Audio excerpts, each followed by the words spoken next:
안녕하세요. 저는 일산에 사는 60대 중후반의 남자입니다. 이 이야기를 어디다 말하기 쪽팔려서 아직 아무에게도 말하지 못했는데요. 여기에라도 익명의 힘을 빌려서 한번 적어보려고 합니다. 저는 첫사랑이자 마지막 사랑이었던 여자와 이혼을 하고 현재 두 딸을 홀로 키우고 있는 중입니다.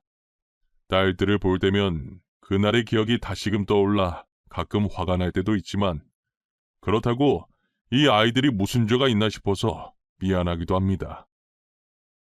제게 어떤 일이 일어났었는지 지금부터 들려드릴게요. 저는 아내와 부부 금슬도 좋고 모두가 부러워할 만큼 행복한 나날들만 보내고 있었어요. 저와 아내는 대학교 같은 과 동기였는데요. 처음엔 아는 척할 만큼 친한 사이도 아니었고 그냥 지나가다 인사만 하고 굉장히 어색한 사이였어요. 그러다 대학교 졸업을 앞두고 친구들과의 마지막 모임을 가질 때였어요. 그녀는 누가 봐도 부러워할 만한 외모를 가지고 있었어요. 자랑 같긴 하지만 저도 못생긴 편이 아니어서 꽤나 인기가 있는 편이었죠. 그런 저희를 친구들이 장난으로 엮기 시작하더라고요. 진영아, 너는 도대체 왜 연애를 안 하는 거야? 솔직히 너 좋다고 따라다니는 여자도 많잖아. 이해를 할 수가 없네. 나였으면 그중 한 명이랑 잘해봤겠다. 그니까 내 말이 그 말이야. 우리는 따라다니는 여자가 없어서 연애를 못하는데 쟤는 진짜 보기 겨운 놈이라니까. 진짜 재수없어. 근데 유은이도 이번에 헤어지지 않았나? 진영아, 너 유은이는 어때? 별로야? 유은이도 인기 많잖아. 이렇게 보니까 너네 둘 잘 어울린다. 그러네. 둘이 진짜 잘 어울려. 유은아, 진영이 어때? 진영이 좀 진짜 괜찮은 놈이야. 내가 장담할 수 있다니까? 얼굴도 반반하잖아. 너네 진짜 왜 그러냐? 유은이 불편하게. 그리고 나도 불편해. 그만해 이것들아. 너네나 빨리 짝 찾아서 연애하든가. 저는 이런 장난 어색하지만 아내는 괜히 불편할까봐 친구들을 말리기 시작했어요. 그러다가 친구들과 헤어지고 집에 가는 길에 그녀가 대뜸 저를 붙잡더라고요. 저, 나 너한테 할 말이 있는데. 이거 진짜 빈말 아니고 애들이 사귀라고 해서 하는 말도 아니야. 나 진심으로 너 좋아해. 사실 입학하고 새내기 때부터 너를 짝사랑하고 있었어. 나를? 네가 나를 왜? 그리고 너 얼마 전에 남자친구랑 헤어진 거 아니었어?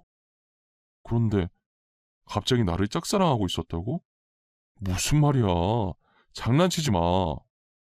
사실 너가 연애에 관심이 없는 것 같아서 고백을 못했어. 그리고 내가 거절을 못하는 성격이라 전 남자친구가 나한테 고백하길래 잠깐 만났던 것뿐이야. 나 지금 너무 당황스러워. 너 애들이 아까 장난쳐서 순간의 감정 아니야? 지금 나를 친구로서 좋아하는 건데 남자로서 좋아하는 거라고 착각한 걸 수도 있잖아. 절대 착각 아니야. 너 정말 좋아해. 너랑 같이 학교 다니고 싶어서 너 군대 가 있는 동안 휴학도 했어. 나 정말 진심이야. 내 감정인데 내가 착각할 리가 없잖아.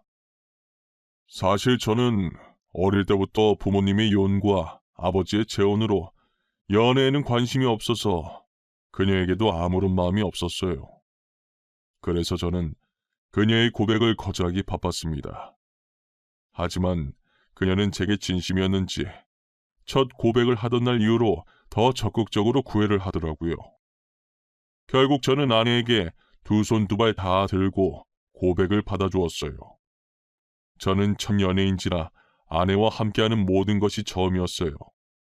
친구들은 결국 이렇게 됐냐며 차라리 잘 됐다고 연애 한 번은 해봐야 하지 않겠냐고 놀리더라고요. 진영아, 솔직히 이거 다 우리 덕분이다. 알지? 살면서 연애는 한 번 해봐야지, 안 그래? 그래도 첫 연애는 유운이라서 다행이네. 착하잖아. 우리가 말했잖아. 너네 둘이 진짜 잘 어울린다고. 이렇게 나란히 서 있으니까 선남선녀가 따로 없다. 아우, 진영이는 좋겠다. 알겠어, 이것들아. 밥 한번 쏠게. 되는 날 말만 해. 내가 너네한테 거하게 쏠 테니까. 친구들은 제가 왜 연애 안 하는지 이유를 알고 있었거든요. 아버지는 아버지 인생이고 내 인생은 내 인생이라며 아버지 때문에 연애 안 한다는 말은 핑계라고 어떻게든 저를 제가 만든 틀 안에서 나오게 하려고 했었어요. 그런 제가 연애를 한다고 하니 친구들은 제 일처럼 기뻐해주고 축하해주더라고요. 그렇게 저희는 6년 정도 긴 연애를 하고 둘 다 안정적인 직장을 다니게 되면서 자연스럽게 결혼 얘기도 오가기 시작했습니다.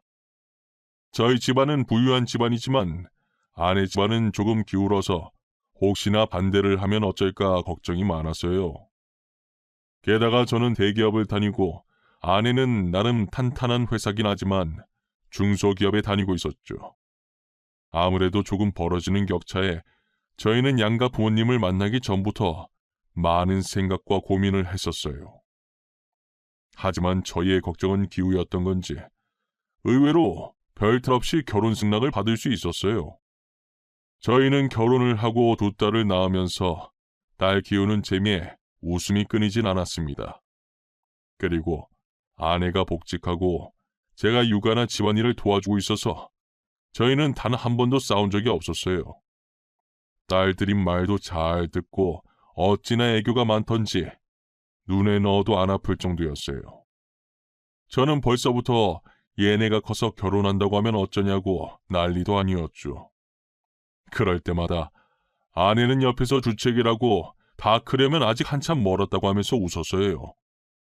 저희 딸들이 태어난 후 1, 2년까지는 아내와 반박이었어요. 하지만 크면 클수록 딸들의 얼굴에 아내의 얼굴이 사라지더라고요. 그렇다고 해서 제 얼굴을 닮은 것도 아니었어요. 그러면 안 된 걸 알지만 그때부터 상당히 좋지 않은 느낌이 드는 거예요. 저는 저와 닮은 구석이 전혀 없는 딸을 보면서 아내를 의심하기 시작했어요. 혹시나 하는 마음에 아내가 잘 때 아내의 휴대폰을 들고 거실로 나왔습니다. 아내의 폰에 잠금이 걸려 있었는데 다행히 제 생일이라서 쉽게 풀 수 있었어요. 저는 곧바로 카톡방부터 들어가서 남자들과 나눈 대화가 없는지 찾아보기 시작했어요. 그런데 연락하는 남자라고 해봤자 저와 사촌 오빠 이렇게 둘뿐이더라고요. 다른 건 지극히 평범한 업무 연락밖에 없었어요. 저는 괜히 의심을 한 건가 하는 생각이 들면서 아내에게 미안했어요. 그로부터 얼마 뒤 아내가 야근을 한다길래 밤에 여자 혼자 돌아다니면 위험하니까 제가 아내를 데리러 아내 회사에 찾아간 적이 있었어요. 아내 부서를 찾다가 회사 직원이랑 마주쳤는데 아내가 이미 퇴근하고 없다는 거예요. 혹시 죄송하지만 마케팅부 김유 대리님 자리가 어딘지 아시나요? 김유 대리님이요? 마케팅부라면 아까 퇴근 시간에 다 같이 퇴근하셨는데요. 그런데 무슨 일 때문에 그러세요? 지금 이 시간이면 야근하는 사람 말곤 다 퇴근하셨어요. 아, 김유은 대리 남편인데요. 오늘 야근한다고 하길래 데리러 왔거든요. 제가 잘못 알았나 봐요. 일하시는데 방해했네요. 죄송합니다. 아내가 퇴근했다는 얘기를 들은 저는 도대체 왜 거짓말을 한 건가 싶었어요. 그렇다면 지금 아내는 어디에 갔을까 생각하게 되었죠. 결국 저는 다시 아내의 외도를 의심하기 시작했습니다. 다음 날에도 아내는 프로젝트 때문에 야근을 한다고 하더라고요. 저는 이날 아내의 뒤를 몰래 쫓아가 보기로 마음먹었어요. 저희 회사가 아내 회사보다 일찍 마치기 때문에 퇴근하자마자 아내 회사로 갔습니다. 아내 회사 주차장에서 몰래 아내가 나오기만을 지켜보고 있는데 아내가 어떤 남자와 같이 회사에 나오더니 나란히 한 차에 올라타더라고요. 남자의 얼굴을 자세히 보는데 아내의 사촌오빠였어요. 저는 아내에게 사촌오빠와 같은 회사에서 일한다는 얘기를 들은 적이 있었어요. 하지만 사촌오빠의 약속이 있다고 제게 사실대로 말하면 됐을 일을 왜 굳이 거짓말까지 치면서 만나는 건가 싶었어요. 저는 아내가 타고 있는 차 뒤를 바짝 붙어서 쫓아가기 시작했어요. 혹시라도 놓칠세라 잔뜩 긴장한 상태로 운전해서 그런지 손에 땀이 다 나더라고요. 그들이 도착한 곳은 호텔이었어요. 둘은 익숙한 듯 자연스럽게 체크인하고 들어가더라고요. 저는 들어가는 모습과 체크인하는 모습을 몰래 동영상으로 찍어놓았어요. 혹시나 해서 찍어두긴 했지만 도대체 사촌오빠와 단 둘이서 호텔에 들어갈 일이 뭐가 있나 싶었죠. 일단 외간 남자는 보이지 않는 것 같아서 혼자 집으로 돌아왔습니다. 아내는 늦은 밤이 되어서야 집에 들어왔어요. 분명 아내는 제게 먼저 자고 있으라고 문자를 보냈었는데 제가 안 자고 거실에 앉아 있으니 문 열고 들어오는 순간 까무라치게 놀라더라고요. 뭐야 당신, 왜 이렇게 놀라는 거야? 귀신이라도 본 사람 마냥. 뭐 죄 지은 거라도 있나 봐? 죄는 무슨, 아무것도 아니야. 근데 당신 왜 안 자고 있었어? 내가 먼저 자라고 문자 보내놨잖아. 내일 출근 안 해? 일찍 일어나야 하는 거 아니야? 그러는 당신은 왜 이제 와? 나한테는 야근한다고 하더니 사촌 오빠랑 약속 있었던 거 왜 말 안 했어? 당신이 그걸 어떻게 알았어? 내가 사촌 오빠랑 약속 있었던 거 어떻게 알았냐고. 혹시 내 뒷조사하고 다녔어? 왜 이렇게 흥분을 해? 그냥 오늘 나도 늦게 맞춰서 같이 가려고 데리러 갔는데 직원이 당신 사촌 오빠랑 같이 퇴근했다고 하길래 말한 거야. 아, 그랬어? 연락하고 오지 그랬어. 오늘 일이 생각보다 빨리 끝나더라고. 그래서 사촌 오빠랑 같이 저녁 먹고 들어왔어. 이야기 좀 나누다 보니까 늦어버렸네. 아내는 당황해하더니 나름 자기 딴의 변명을 늘어놓더라고요. 저는 끝까지 거짓말을 하길래 뭔가 있다고 생각하고 증거를 모아야겠다는 생각이 들었어요. 그날도 어김없이 아내가 자는 틈을 타 아내의 휴대폰을 몰래 봐서요. 그런데 아내의 카톡에 있던 사촌 오빠와의 대화는 평범하더라고요. 일상적인 상사 뒷담과 나중에 점심시간에 뭐 먹을 건지 이런 내용밖에 없더라고요.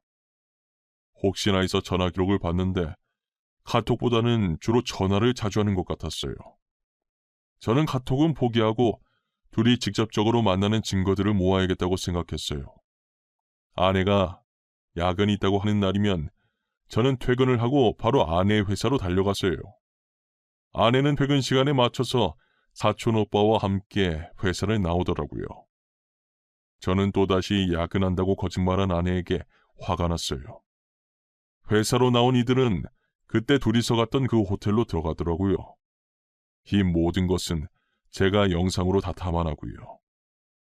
저는 로비에서 그들이 나올 때까지 기다렸습니다. 3시간 정도 흘렀을까? 저는 엘리베이터 문이 열리는 순간 내리려고 하는 두 사람에게 다가갔고 그런 저를 아내가 발견하고 엄청 놀란 표정을 짓더라고요. 여보, 아니야. 나 진짜 아니야.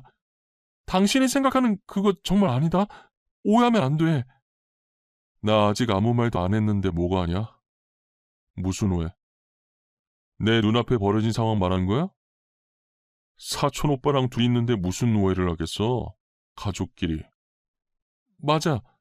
가족끼리 밥 먹으러 온 거야. 오늘 분명 야근할 줄 알았는데 안 하더라고. 그래서 그냥 여기 호텔 음식이 맛있다고 하길래 저녁으로 그거 먹으러 온 거야. 그래?